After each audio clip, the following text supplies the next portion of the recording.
계시를 받은 것이 지극히 크므로 너무 자고하지 않게 하시려고 내 육체에 가시 곧 사단의 사자를 주셨으니 이는 나를 쳐서 너무 자고하지 않게 하려 하심이니라.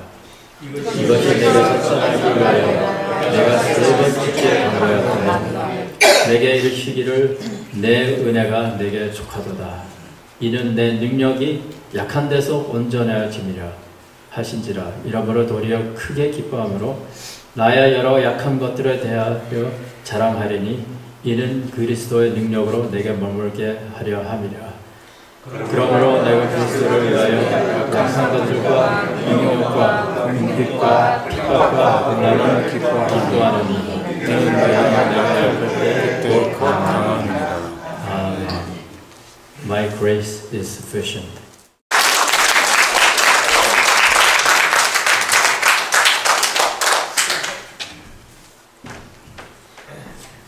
우리 다시 한 번만 주님께 기도하고 말씀을 시작하도록 하겠습니다. 귀하신 주님을 찬양합니다. 우리의 찬양과 예배를 받아주시옵소서. 부족한 종이 섰사오니 종은 가려주시고 주님의 영광만 드러나는 시간이 되게 하여 주시옵소서. 예수 그리스도 이름으로 기도합나이다. 아멘. 여러분 반갑습니다. 우리 스티븐 모리슨 우리 장로님 통화에서 제가 이제 소개됐습니다. 우리 장로님 CMF라는 단체 여러분 잘 아시죠?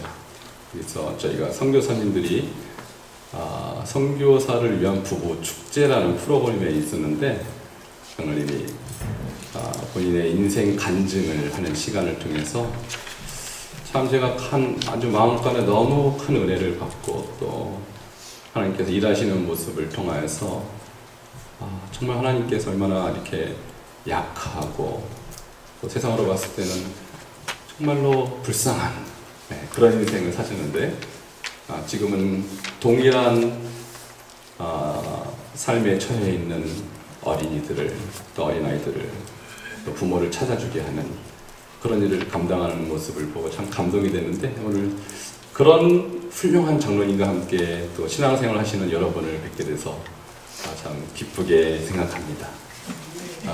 하나님께서 이 교회를 사랑하시고 또 여러분 한 분 한 분을 사랑하심을 통해서 앞으로 큰 일을 행하실 것을 또 기대하면서 오늘 말씀을 준비했습니다.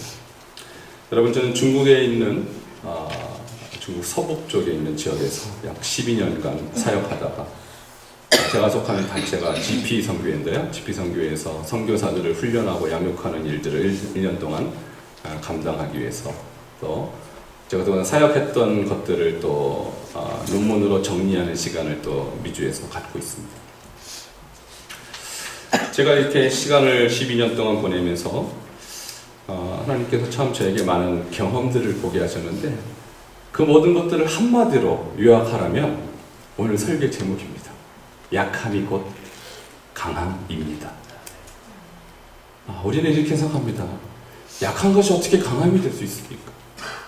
나는 지금 가난하고 난 지금 병들어 있고 난 지금 아무것도 아는 것이 없는데 내가 어떻게 강한 사람이 될 수 있습니까? 그것은 세상의 논리입니다. 많이 배워야 되고 많이 알아야 되고 많이 가진 자가 승리자라는 논리는 이 세상의 논리이지만 하나님 나라의 논리는 그렇지 않습니다. 성경 창세기부터 계시록까지 우리가 성경을 정말로 하나님의 눈으로 보면 하나님은 가장 약한 자를 들어서 이 세상을 주님의 나라로 확장하고 계신 것입니다. 저의 설교의 결론이고 제가 성경을 보는 저의 시각입니다. 오늘 사도 바울을 보면 육체의 가시가 있다고 그랬어요. 여러분 사도 바울이 갖고 있는 육체의 가시는 무엇이었을까요? 아무도 모르죠. 어떤 사람은 그것은 마귀의 공격이었다. 칼빈은 그렇게 얘기했어요. 마귀의 공격이었다. 어떤 사람은 아니다. 그것은 그 마음 가운데 있는 어떤 그런 우울증 같은 그런 히스테리 증세였을 것이다. 아니면 간질, 안질, 뭐 이런 여러 가지 얘기를 했어요. 뭔지 모르겠어요. 그런데 이 약함을 통하여서 하나님은 사도 바울을 하나님 나라를 위하여 가장 놀랍게 쓰는 사역자가 되게 하셨다는 것입니다. 여러분, 저는 겉으로는 이렇게 건강해 보일지 몰라도 참 몸 여기저기 저도 질병이 있어요. 미국을 오자마자 제가 한번 떼굴떼굴 굴렀습니다. 신장 결석이 온 거예요, 몸에. 너무 아파요. 신장 결석을 걸러보신 어떤 사모님한테 물어봤습니다. 애 낳는 게 아픕니까? 신장이 결석이 아픕니까?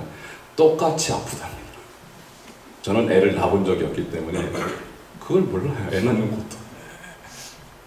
근데 지난주에 또 그런 거예요. 너무 아파서 일주일 동안 누워만 있었어요. 그러는 과정 중에 제가 말씀을 제가 그 CMF라는 곳에서 말씀을 전하기로 이렇게 약속이 돼 있어서 무슨 말씀을 전할까라고 하는데 하나님께서 이 본문을 저에게 보게 하신 거예요. 너 자신을 봐라. 네가 그렇게 약한데 하나님께서 세상에서 약한 자를 들어 쓰시는 이 놀라운 메시지를 다 잃어버리고 있다는 거예요. 세상 사람. 오늘날 교회가 잃어버리고 있고 선교사들이 잃어버리고 있고 주의 성도들이 이 너무나도 놀라운 진리를 다 잃어버리고 있다는 거예요. 저로 하여금 이 말씀을 보게 하셨습니다. 저는 혹시 사도 바울이 갖고 있었던 그 육체의 가시가 신장 결석이 아니었나 이렇게 생각합니다. 가시라고 그랬잖아요. 사단의 사자라고 할 정도로 사도 바울을 힘들게 했던 그런 병이었어요. 원어로 보니까 이 육체의 가시라는 말은 말뚝이랍니다. 말뚝 또는 뾰족한 창이라는 뜻이. 그의 몸에는 뾰족한 창이 늘 그의 몸을 찌르고 있었던 거예요. 그래서 이 바울이 이것을 위하여 3번을 간구했다 그래요. 3번. 여러분, 유대인에게서 3번이라는 의미는 1번, 2번, 3번이라는 뜻이 아닙니다. 이것은 완벽의 의미입니다. 완전수인 것입니다. 그는 간절히 기도했어요. 목숨이 끊어질 정도로 주님 앞에 간절히 기도했어요. 그것에 대해서 주님의 반응은 너무나도 냉담하였습니다. 내 은혜가 내게 족하다. 여러분, 그 앞에 이르시기를 이라는 말이 있어요. 이르시기를. 이 이르신다는 말의 의미는 뭐냐면 단도직입적으로 말해서 딱 잘라 말해서 냉정하게 딱 끊어서 말했다는 뜻입니다. 직설법. 직설적으로 말한 거예요. 주님이 고민하다가 말하신 게 아니라 그 기도를 듣는 순간, 바울의 간절한 기도를 듣는 순간 주님이 이미 이렇게 대답하기로 결정한 거예요. No! 왠지 아십니까? 내 은혜가 내게 족하다. 여러분, 우리는 은혜를 이렇게 말합니다. 하나님이 은혜를 주셔서 제가 요즘 건강하고, 하나님이 은혜를 주셔서 제가 요즘 사업이 번창하고, 하나님이 은혜 주셔서 우리 가정이 평안합니다라고 말합니다. 그러나 반드시 은혜라는 것이 건강한 것이 아닐 수도 있어요. 번창하는 것이 아닐 수도 있고 우리 가정이 평안하지 않은 것이 은혜일 수 있다라고 바울이 말하는 것입니다. 이 비밀을 깨닫고 나서 바울은 어떻게 했습니까? 이제는 그것이 하나님의 뜻인 줄 알고 기뻐했다라고 말합니다.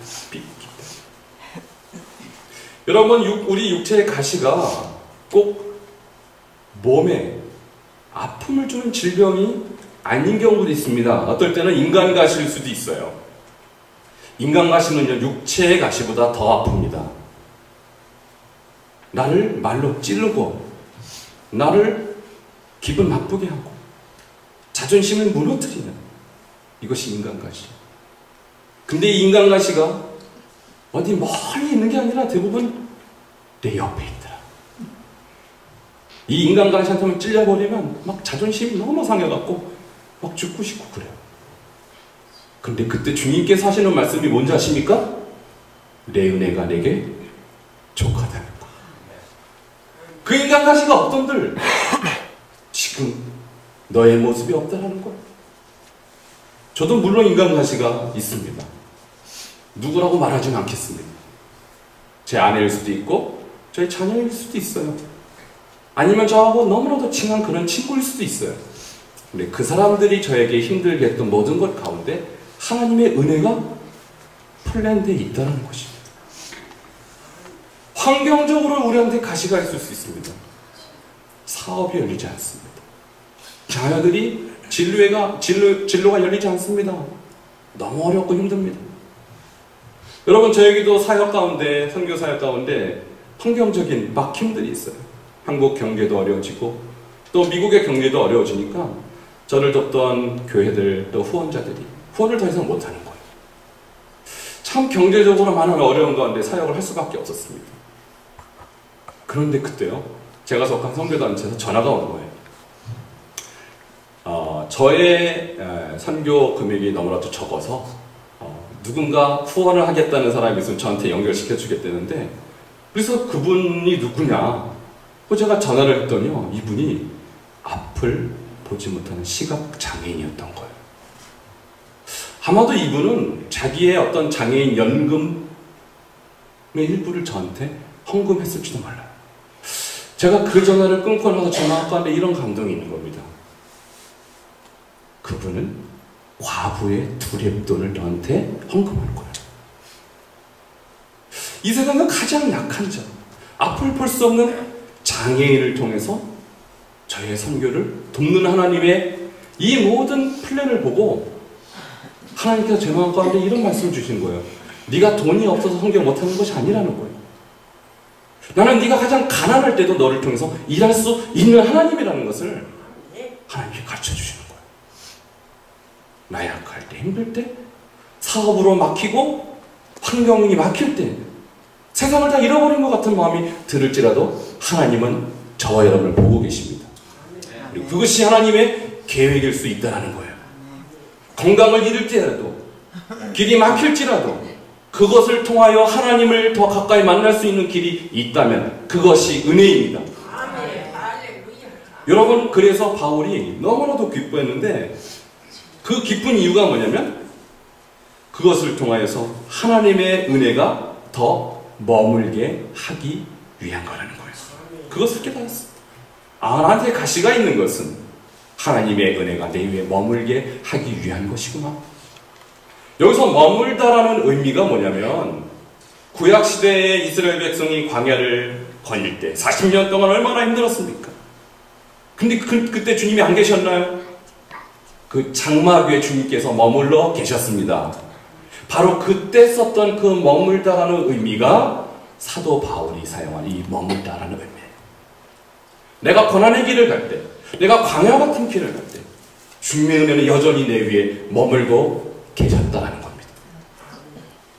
바로 이 진리를 깨달은 사도 바울은 이제 자기의 문제와 자기의 가시에 대해서 기뻐하기 시작했어요.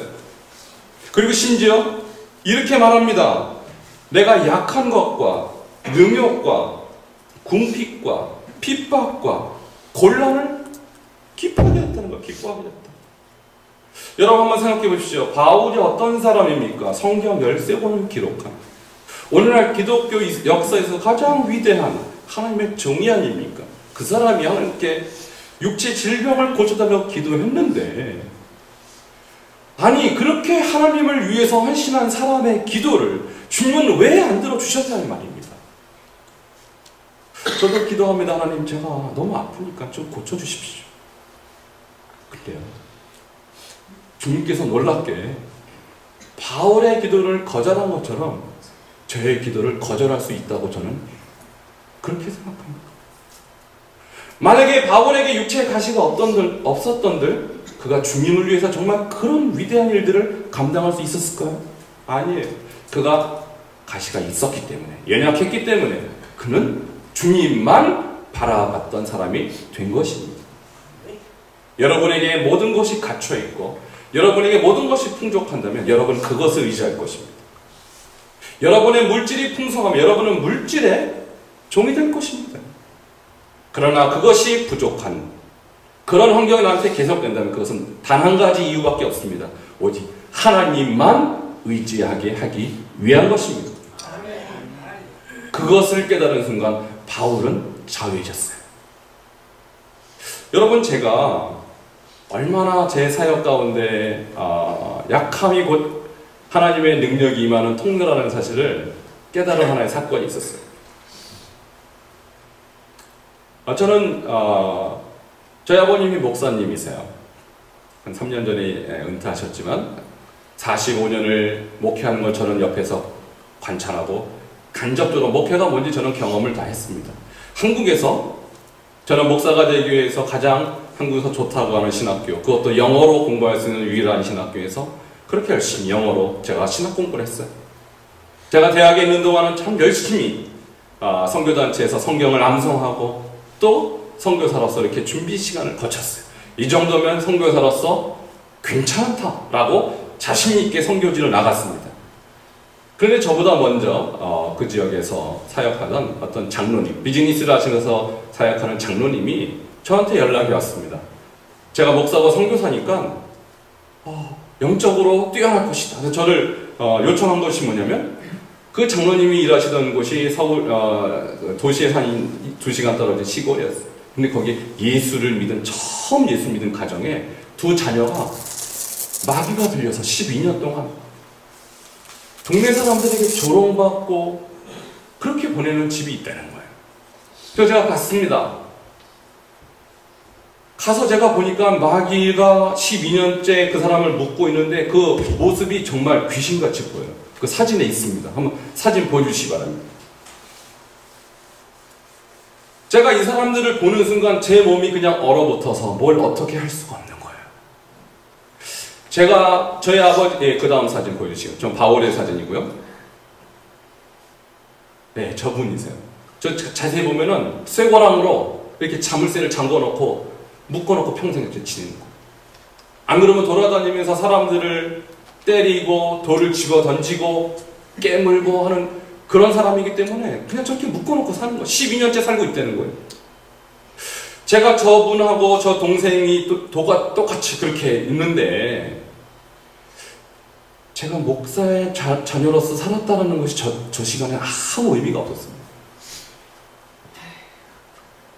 제가 3년 동안 한국에서 열심히 신학 공부한 것이 저 때는 아무런 효력을 발휘하지 못했어요.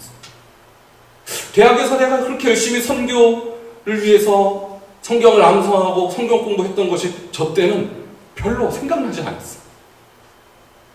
준비됐다고 생각했는데, 갖췄다고 생각했는데, 막상 영적인 그런 어떤 대결을 해야 되는 영적인 전투의 자리에서 제가 정말 준비가 안 됐다는 사실을 처음으로 알게 돼요. 저는 그냥 돌아올 수밖에 없었어요. 돌아오는 저의 뒷모습을 바라보면서 장로님께서 얼마나 실망을 하셨는지 참 미안하더라고요. 근데 저를 돕기 위해서 단기팀이 왔습니다. 15분 되는 목사님하고 사모님들이 오셔서 이러이러한 사정이 있으니 좀 기도를 해주십시오. 제가 요청했더니 또 글로 시간로 갔습니다. 15분이 열심히 기도합니다. 그런데 놀랍게 딱 2주 후에 저분의 동생이 12년 만에 회복이 됐습니다. 전혀 선교지에서 하나님의 살아계심을 눈으로 처음 봤습니다. 그 전까지는 주님이 계시겠지, 살아계시겠지, 정말 능력이 있겠지 라고 생각했어요. 근데 문제는 그 15분이 가시고 나서 저분이 남은 거예요. 저분은 이제 제가 해결을 해야 되는 거예요. 제가 한 달에 한 번씩 찾아갑니다. 첫 달 기도했습니다. 아무 역사가 없었습니다. 2달째, 3달째, 6개월, 10개월 기도해도 아무런 변화가 없는데, 제가 기도하면 이 사람이 저를 때리고 핥히고 침뱉고 갈 때마다 저는 정말 가기 싫었어요. 근데요, 제 마음가운데 만약에 이분이 주님께 돌아오는 일을 제 눈에 보지 못하면 나는 선교지에서 있을 자격이 없다는 생각이 막 드는 거예요. 그러면서 1년을 제가 인내하면서 기도했는데 1년 후에 이분이 어떤 모습이 됐냐면 다음 사진 보여주시기 바랍니다. 이렇게 회복이 되셨어요.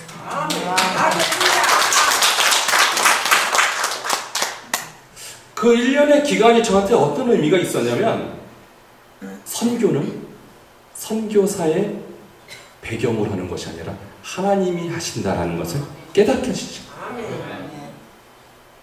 선교사가 아무리 많은 재정적인 후원을 받아도 하나님이 일하시지 않으면 하나님의 역사를 볼 수 없는 것입니다. 선교사가 아무리 많은 지식을 가지고 있고 신학 공부를 했을지라도 하나님이 선교지에서 일하지 않으면 선교사는 아무런 의미가 없습니다. 선교지에서. 그 1년은 바로 그것을 깨닫게 한 하나님의 레슨 시간이었어요. 저한테. 여러분에게 어떤 문제가 있을지 몰라요. 저는 여러분 중에서 아는 분은 우리 장로님 외에는 아무도 몰라요. 그러나 제가 여러분에게 드릴 수 있는 중요한 메시지는 여러분의 약함은 바로 하나님이 일하시는 통로라는 사실을 기억하시기 바랍니다. 내가 할 수 있다고 생각할 때 아무것도 할 수 없습니다.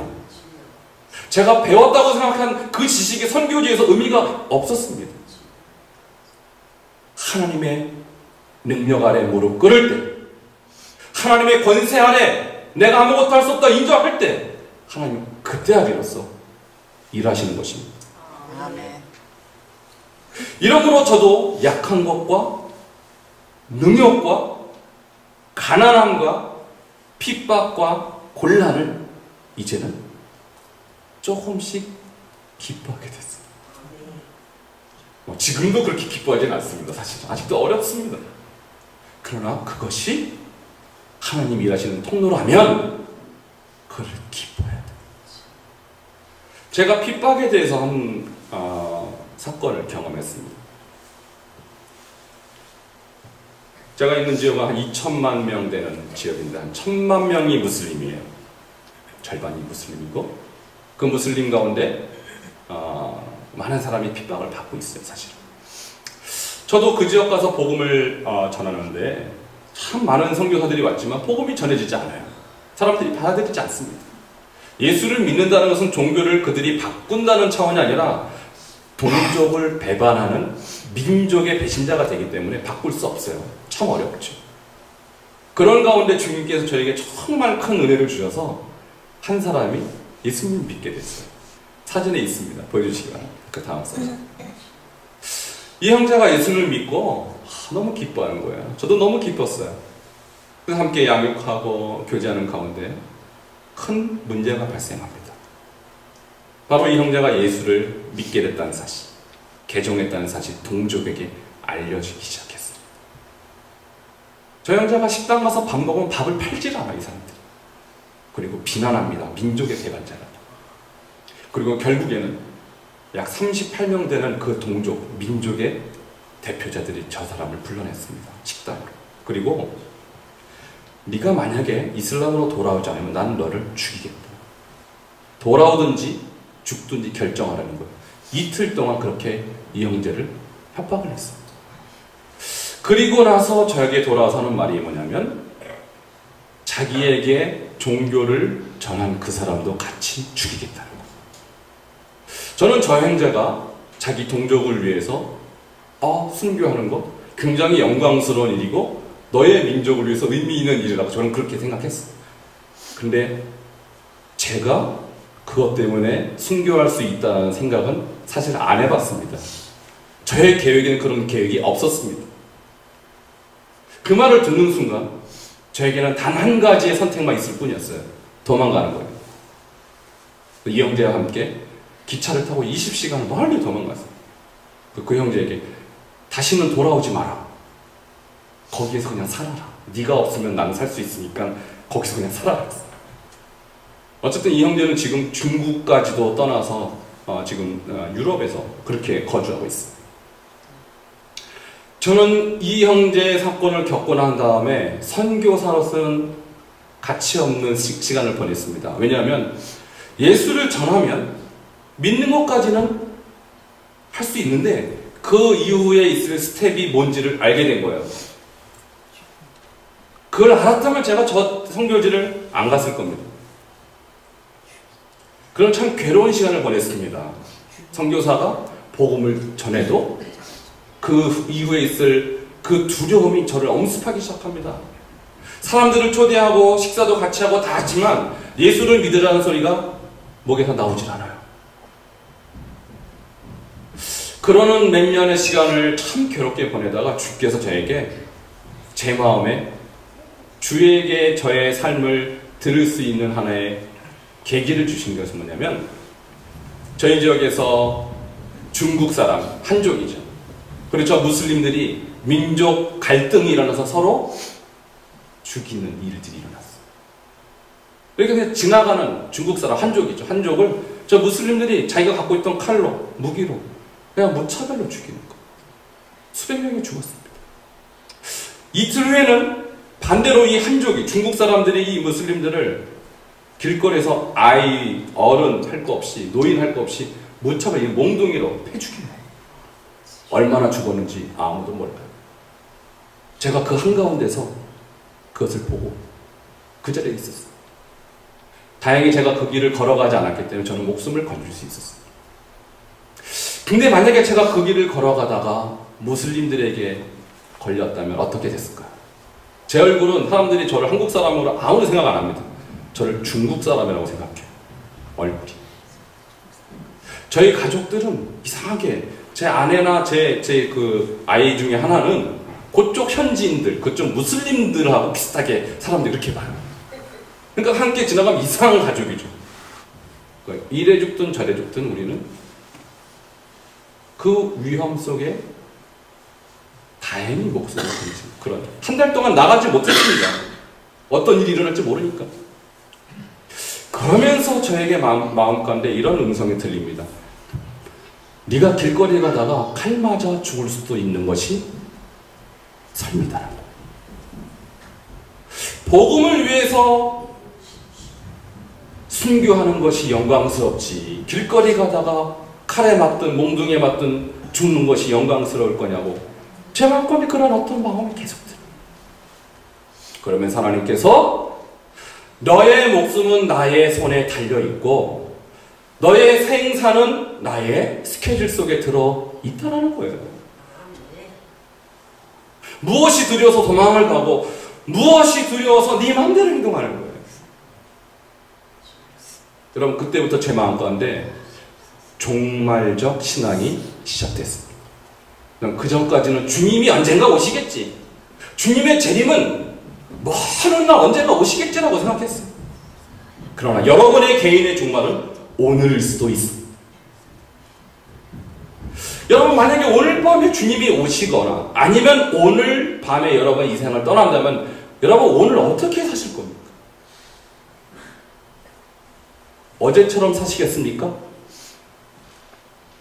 만약에 내일이 여러분의 종말인 것을 여러분 안다면 오늘 어떻게 사시겠습니까?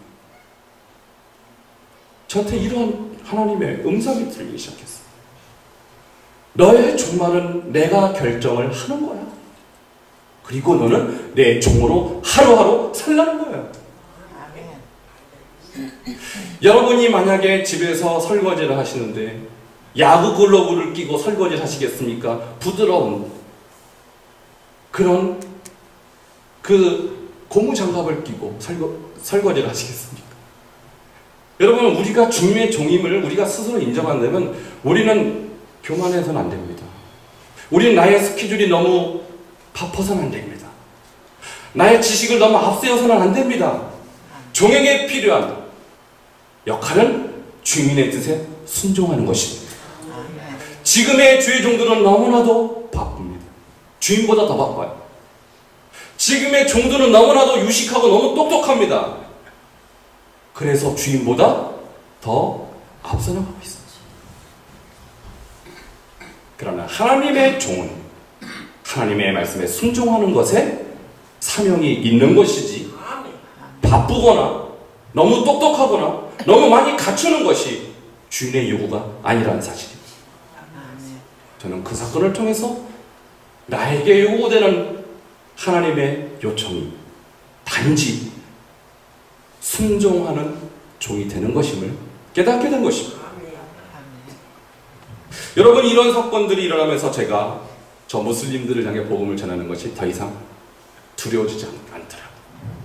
그전까지 예수 믿으라는 소리가 안 나왔는데 이제 예수를 복음을 전하기 시작하는데, 심지어 제가 저 사람들이 쓰는 말이 중국말하고 달라요. 터키 언어하고 비슷합니다. 제가 저 사람들이 쓰는 말을 잘 몰랐는데 심지어 저 사람들에게 복음을 전하기 위해서 한글로 복음 전도 내용을 7장을 써서 외웠어요.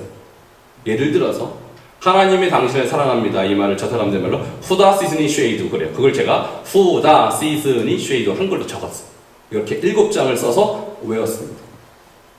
그리고 이 사람들에게 이것을 제가 한두 번 만나고 난 다음에 우리 집에 초대해서 읽어줍니다. 여러분이 미국 사람이 여러분한테 그렇게 한다면 그걸 알아듣겠습니까? 이해가 안 되죠. 일본 사람이 한국말로 한다고 자기네 일본 발음으로 그걸 토시를 적어서 읽어준다고 이해가 되겠어요? 근데 놀라웠습니다. 제가 그 7페이지를 다 읽어주는데 이 사람이 그것을 알아듣고 예수님을 영접하는 겁니다. 누가 통역을 했겠어요? 그 시간에 성령이 통역을 해주고, 제가 그 나라 사람의 언어를 잘 몰라도 마음가운데 이 전도와 선교에 대한 이 하나님의 붙들림을 받으니까 주님이 중간에 일하시더라고요. 그 한 친구를 통해서 그 친구들 5명, 6명이 예수님을 계속 믿는 겁니다. 그리고 제가 만나는 사람마다 저는 한 번 만나도 복음을 전하고 그 사람들을 초대하고 복음을 전하는데 놀랍습니다. 그렇게 복음이 전파되지 않는 지역에서 제가 두려움 없이 복음을 전하니까 택시 기사들도 중간에 가다가 예수님을 영접하고 제가 기도를 해주고 그 자리에서 쓰리를 베풀고 이런 일들이 일어날 것입니다. 여러분, 우리가 많이 갇혀 있을 때 주님은 일하시지 않습니다. 내가 너무나도 많이 준비되어 있을 때 그 준비된 것을 의지할 때 주님은 일하시지 않습니다. 여러분이 준비가 안 됐더라도 과부의 두렵돈을 주님은 크다고 보시는 것입니다. 이런 사건이 있고 나니까 중국 경찰들이 저의 모든 행동을 다 보고 있었던 거예요. 오래는 겁니다. 공항국으로 갔습니다. 제가 기도하고 사역하는 그 사무실 예배 장소를 다 사진 찍어갔어요. 성경책과 그 다음에 성경 공부 교재들, 이 악기들 다 찍어가고 그림을 보여주든 사진 보여주든 니께 맞느냐라고 묻더라고요. 이때 제가 갈등이다. 이거 맞다 그럴까 아니라 그럴까. 근데 명함 건데 숨길 필요가 없어요. 내게 맞다. 그러니까 이 공안이 3일 이내로 중국에서 추방시키겠다고 딱 그럽니다. 그때 제 마음가에 이런 생각이 들어요. 주님, 저의 중국 사역이 이게 끝입니까? 저는 이제 시작하는 것 같은데 여기서 저를 떠나야 합니까? 너무 마음이 참 좋지 않았어요. 근데 또 한 마음이 들기를, 왜 남의 집에 함부로 들어왔냐라는 말을 묻고 싶더라고요, 이 사람들한테. 그 성령이 저한테 가르쳐 주신 말이에요. 그래서 제가 물어봤어요. 왜 남의 집에, 남의 사무실에 함부로 들어왔냐? 또 이 사람들이 갑자기 좀 당황을 하더라고요. 제가 집에 가서 법을 찾아봤어요. 그 사건이 있기 5일 전에 중국의 가장 높은 사람이 남의 집에 한번 들어가면 안 된다는 침해법을 발효시켰어요. 5일 전에 제가 그 법을 푸니트에 가져갔습니다. 너희 국가법에 의하면 너희도 나한테 큰 범죄를 저질렀다. 이 일을 나는 국제인권위원회에 회부하겠다. 제가 딱 그랬어요. 그러니까 이 사람들이 당황하더니 내가 한 것이 아니고 위에서 시켜서 했으니 그 사람을 찾아가라는 거예요. 결국은 저는 하나님께서 보여주심으로 계속적으로 중국에서 머물 수 있도록 모든 사건이 그렇게 종결이 됐어요.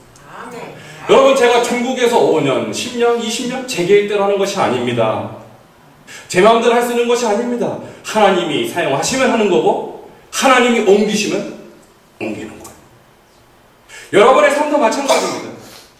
여러분이 지금 가난하건 부유하건 여러분이 건강하건 그렇지 않건 쓰고 안 쓰고는 하나님의 스케줄 안에 있는 것입니다. 조건은 단 한 가지입니다.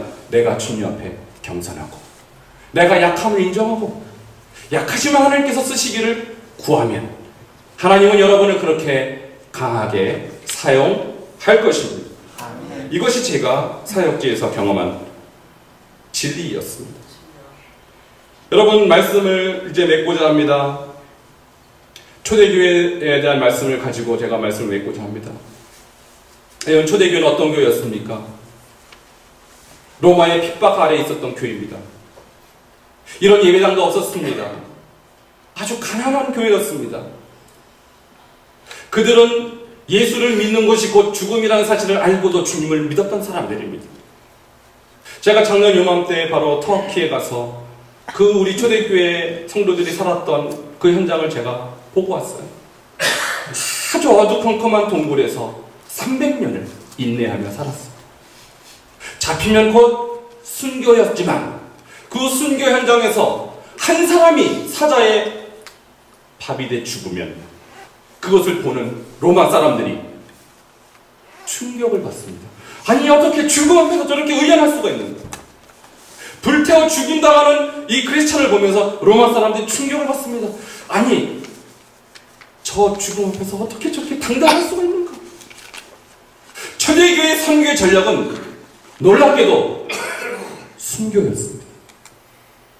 죽음 앞에서 하나님 나라의 소망을 바라봤던 스테반과 같은 사람들을 통하여서 사람들은 그 신앙에 끌리게 된 겁니다. 여러분, 중국 교회에 이 중국 가정교회가 아주 부흥하고 있고 발전하고 있는 이유가 뭔지 아십니까? 그들이 좋은 교회당이 있기 때문입니까? 좋은 프로그램이 있기 때문입니까? 아니에요. 그들은 핍박 속에 있기 때문입니다. 중국 정부가 처음으로 중국 가정교회를 연구하기 시작했어요. 그래서 북경대 교수들에게 도대체 이 가정교회가 뭐하는 집단인지 연구해오라. 북경대 교수들이 3개월 동안 연구했습니다. 그리고 정부에 이제 모든 연구 자료를 넘깁니다. 그리고 하는 말이 뭔지 아십니까? 이 가정교회라는 곳은 핍박하면 할수록 숫자가 늘어나는 집단이니까 핍박하지 맙시다. 이렇게 결론을 내렸어요. 이 사람들을 괴롭히고 이 사람들을 자꾸 잡아들이면 더 숫자가 늘어납니다. 골치 아픕니다. 핍박하지 마십시오 라고 정부에게 건의를 했다니까요. 누구 얘기인지 아세요? 초대교회 얘기가 지금 중국에서 현실적으로 일어나고 있는 얘기입니다. 바꿔 말해볼까요? 오늘 유럽교회나 미국교회나 한국교회가 왜 연약해지고 있습니까? 왜 자꾸 내리막길을 걷고 있습니까? 교회 건물이 없었기 때문입니까? 좋은 이런 시설이 없기 때문입니까? 아닙니다. 예수 믿는 것이 곧 핍박임에도 불구하고 주님을 섬겼던 초대교회의 성도들의 약함이고 강함이라는 신뢰가 없기 때문에 그래요. 저는 여러분에게 권합니다. 이제 우리 장로님 통해서 이제 교회가 새롭게 이제 새로 도약이 되는 이런 상황이 있다는 얘기를 들었어요. 여러분, 너무 크게 되려고 하면 그것은 하나님의 힘을 의지하려는 마음이 아닌 것입니다. 너무 강해지려고 하지 마시기 바랍니다. 너무 커지려고 하기보다는 주님 앞에 연약한 사람이 되어서 하나님께서 여러분 한 분 한 분을 통하여서 정말 많은 사람들에게 로마 시민들이 그 연약한 크리스찬들을 보고 주님 앞에 돌아오게 했던 것처럼 여러분 사람 앞에서 연약한 존재로 서시기 바랍니다. 바로 그것이 힘이기 때문입니다. 오늘 이 말씀을 통하여서 여러분 한 분 한 분, 또 이 LA 웨스트, 이 LA 교회가 이 시대 가운데 하나님이 쓰시는 하나님의 스케줄대로 움직이는 아름다운 재단이 되기를 주의 이름으로 축복합니다. 아멘. 기도하겠습니다. 주님, 우리가 얼마나 교만한지, 우리가 가진 것이 많다고 오해하고 착각하고 그 힘으로 주님을 섬기려고 하였던 것들을 이 시간 회개합니다. 주님이 우리를 쓰셔야 되는데 우리가 주님을 우리 마음대로 활용하려고 했던 죄악을 회개하오니 용서하여 주시옵소서. 이제 바울처럼 육체의 가시가 있을지라도 그것이 곧 은혜임을 깨닫고 주님 앞에 겸손하게 하루하루를 살아감으로써 우리를 통하여 일하시는 주님을 목도하고 그 주님만 자랑할 수 있도록 은혜를 더하여 주시옵소서. 예수 그리스도 이름으로 기도합니다. 아멘. 아멘.